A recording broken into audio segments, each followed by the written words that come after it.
Another school year is behind us. Congratulations to you and your child on those on your successes and the failures. The failures are feedback. Failures are opportunities for growth and developing a core muscle of resilience and strength.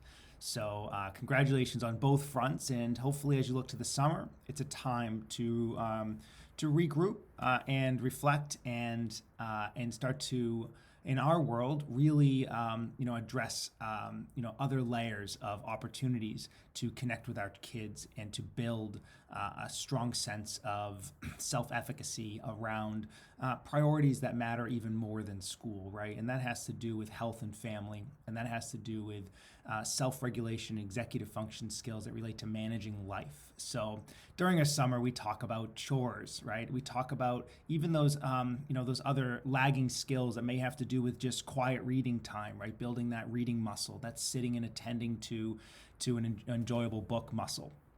And also, the quiet opportunities that they have to manage a daily schedule, to manage an evening schedule, to see priorities as they honestly are reflected within the period of a natural day without the stress and burden of school, right? It's an opportunity that we can capitalize on as a community and as parents to see our kids managing weekly chores and managing a weekly schedule around who they're trying to be and how to get there.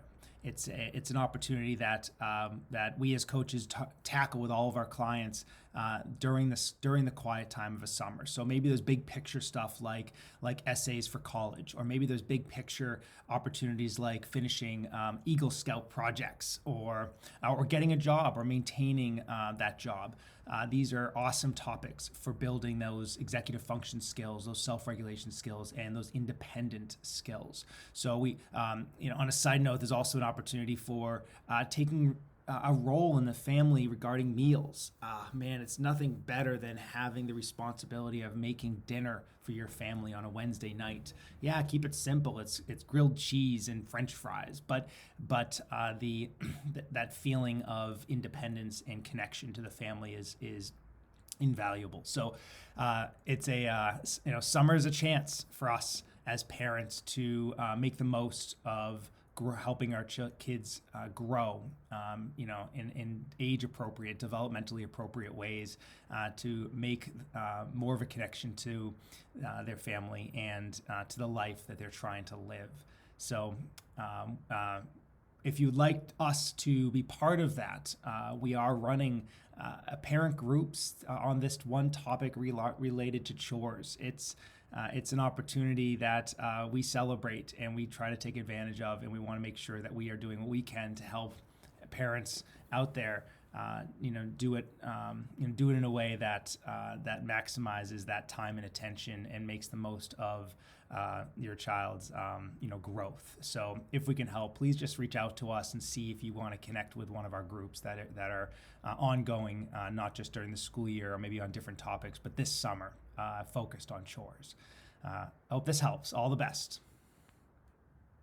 Before I go, a couple additional points. One, a personal point is every year I make a board game for my kids, and my son helped me make this the other day, and the one for the summer. And it's a board game that has to do with whatever you want to help, whatever the rules are, right? So for my son, it's about reading. He's 6, and so this board game is about reading a certain amount of time each day. I'm also going to incorporate a couple of workbooks in there, and it's going to be family-centered as well. So I have my wife came up with her reading goal. I came up with my reading goal. So we're going to make it as part of a family board game where each of us is working on as kind of a collective effort to improve ourselves. And so you can kind of spin it any way you need to based on your family. So when you think of chores, you can make it based on, chores and responsibilities for the time period, independently, or getting stuff done without being asked. That's pretty cool. And then as they move through the chart, as they move through the board game, you can kind of see my picture here of what my board game looks like. I didn't follow any model. I kind of just made it up. So, you can do it as you like. But a couple other workbooks.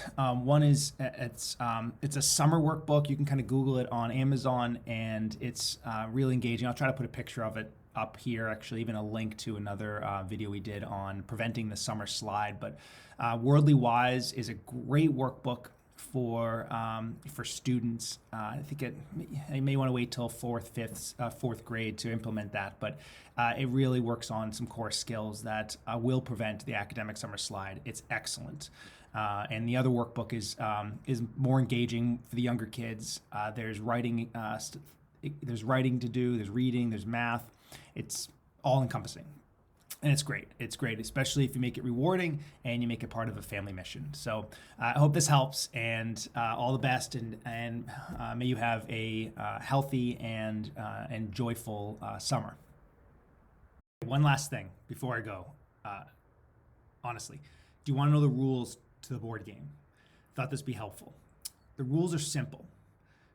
So for my son, it's 20 minutes of the academic activities. So for him, it's reading and also the workbooks, right? So for 20 minutes of his time, he gets to earn a sticker, and that sticker earns a step forward on the board. So he has, and you can see the numbers that are part of the board. And all I did is I took a calendar and I just cut up the numbers. So it doesn't go 1 through 100. It goes probably 1 through 30 and then 1 through 28. And it just kind of moves throughout the board until you get to the finish line.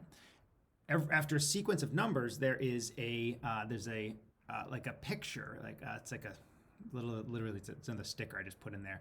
That sticker is symbolic, where JD gets to earn a reward, a prize. So for him, he can kind of go a series of days. So he can go 20 minutes on Monday, 20 minutes on Tuesday, 20 minutes on Thursday, 20 minutes on Friday, and it can be earned at the end of a week. Other kids, you may have to make that temporal window tighter. But for my son, he can do that, as well as my daughter. So I can make it once a week, or after 5 days or 4 days or 6 or 7 days. So it staggers. But and the reward is he reaches his hand into a bin. And in that bin are certain things. Sometimes it's a written description of ice cream with dad, or maybe it's a bike ride, or maybe it's a trip to the science museum, or maybe it's things that are interesting. Maybe it's a Lego set.